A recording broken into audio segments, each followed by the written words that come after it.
The borders of Canaan. In our last story, we learned how Miriam and Aaron gave in to the spirit of Cain, raging with jealousy and contempt for Moses.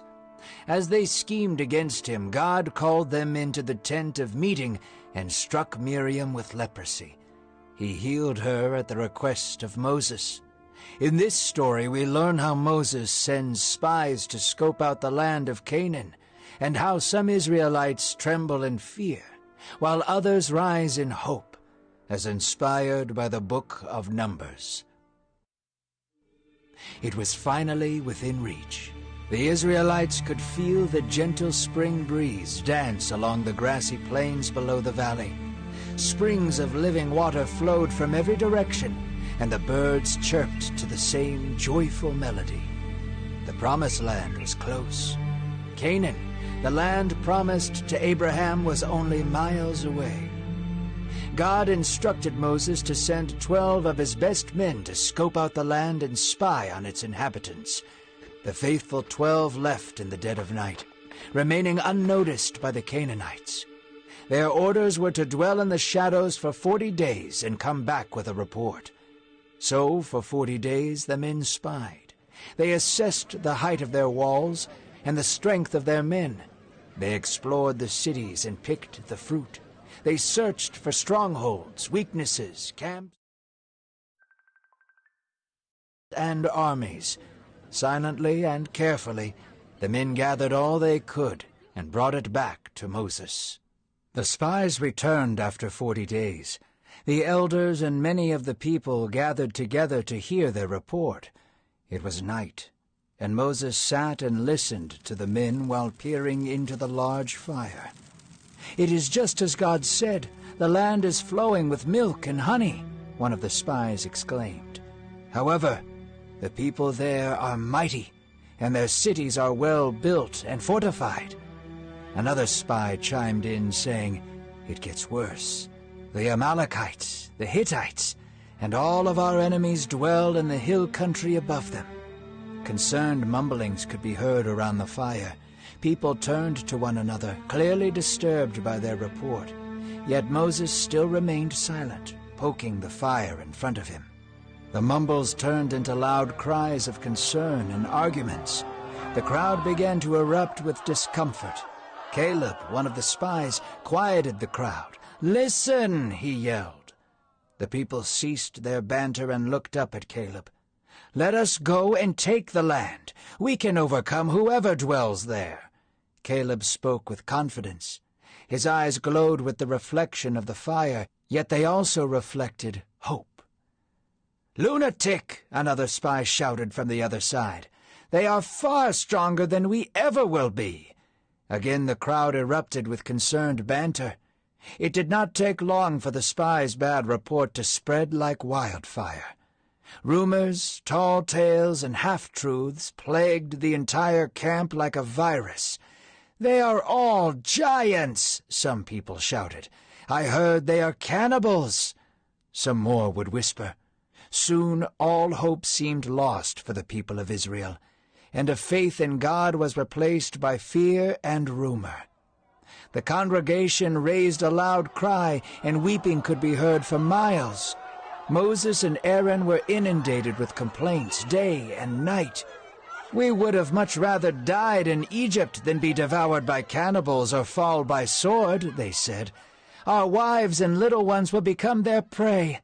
And they said to one another, "Let us choose another leader and return to Egypt." Moses and Aaron were overwhelmed by the people. They bowed their faces to the ground before them, unable to handle the onslaught of complaints, threats, and requests. Joshua and Caleb stood before the people with swords in their hands. The people fell silent as they saw Joshua raise his fist high in the air. "It is good land," Joshua shouted.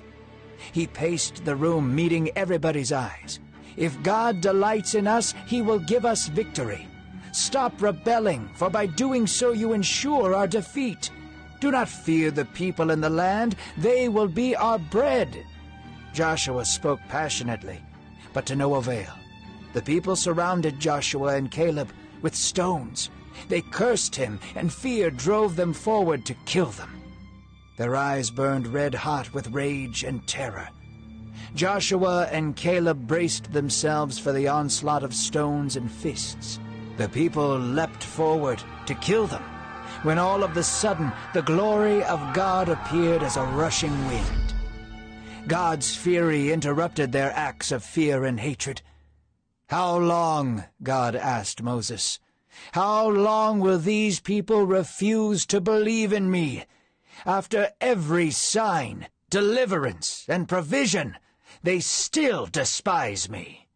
God's anger could be felt in the air as Moses listened. "They will be striked down," God said. Moses fell before God again. "Let your glory and your power be known through your steadfast love and forgiveness," he asked. He implored of God to spare the people. "Please pardon them according to your greatness, for you have shown mercy to them from Egypt all the way until now." "I will show mercy," God said, "but I have been despised long enough.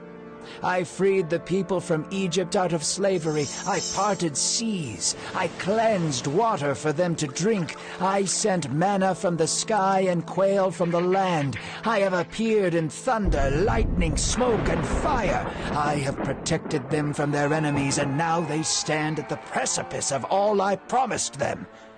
Moses could sense a grief in God's voice, like a father who wanted to bless his son, but his son was content to play in the mud. "None of the men who have seen my glory and still hate me will see the promised land. All but Caleb and Joshua," God said. God then gave a message to Moses to give to the people, a sentencing to all those who grumbled in the wilderness without faith. "Your bodies will fall and rot here in the wilderness. Every single one of you over the age of 20 shall die here, without even a glimpse of the promised land. Caleb and Joshua shall see my glory for their faith, but you all will decompose into the dust. You feared that your little ones would become prey, but it is them who will be brought into the land that you rejected. Your dead bodies will fall in the wilderness for animals to gorge, yet your children will walk in the newness of life. For 40 years your children will be shepherds in the land, as Moses was when I first called him. They will wait 40 years for you all to perish. Then they will have their reward. I have spoken, and my word is final." All of Israel mourned that day. In a desperate attempt to reclaim God's favor, the people of Israel rose early in the morning to seize the land. But Moses said, "Why do you go now? You know the Lord is not with you. He will not give you this land." But the people did not listen. They thought strategy would replace God's favor. They armed themselves and descended upon the land to capture it. Righteous cries could be heard as Moses sat in his tent. Neither Moses nor the Ark of the Covenant went with them. Miles away, the screams of slaughtered Israelites could be heard. The Amalekites and the Canaanites lived in the hill they chose to take, and it was painted red with the blood of God's people. The cries of war were replaced with silent loss. It was still within reach. They could still feel the gentle spring breeze brush against their cheeks. The springs of living water were red from the blood of Israelite soldiers. The birds were still chirping. The promised land was close, yet further than it had ever been. Canaan, the land promised to Abraham, was 40 years away.